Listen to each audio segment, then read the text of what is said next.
to the Met and also to the people who help finances that, because that makes it all possible. To actually, for me to be here, to see something that I would never have even dreamt about as a kid. I'd like to tell you one interesting story, because I've been asked and approached about possibly loaning some pieces to this exhibition.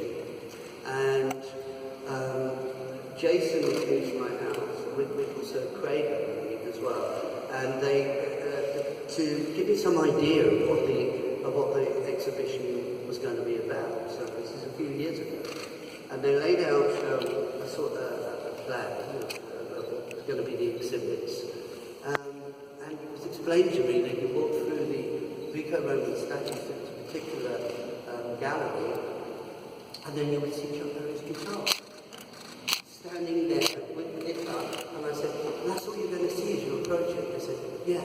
I said, okay, what do you want? What can I do? What can I give you to help us along? It was just so magical.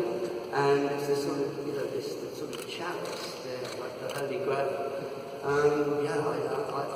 was really keen to be able to learn whatever I could to make it come along. And I'm sure that everybody who was approached felt the same way.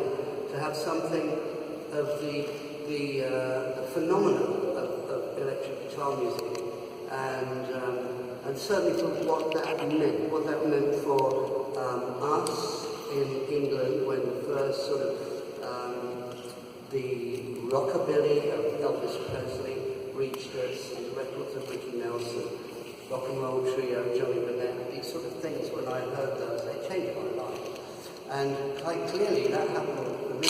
I went to art college, I became a studio musician, and then on to the Yardbirds and Zeppelin. But before that, in Liverpool, of course, there was the Beatles, and the Beatles then processed this music and then wrote their own music, and then they came and sort of came back to you guys over here. So there was one invasion to the UK and Europe, and then another one that came back, which was really cool. But it was all due to the phenomenon of this electric guitar, these 6 strings that are amplified, and each and every musician plays with their own character and invention, and this is the interesting part of the whole phenomenon, that it's a tactile instrument, and it becomes such a vehicle for every single person who plays it. And my interest went right through from the 6-string nylon guitar, so that would be flamenco guitar, classical guitar. I was keen on rockabilly guitar, blues guitar, slide, bending string.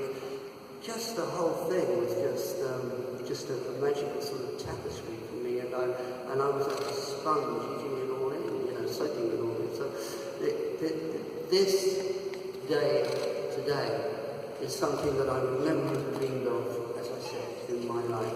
If you talk to somebody here who got the guitar bug when he was about 11, 12 years old, I'd take my guitar to school, have it confiscated and give me back at the end of the day. So that's the sort of respect that you have for guitars. And I'd like those, I don't know when my borrowed tutors are alive anymore, but I'd love them to reflect on this day at the Met.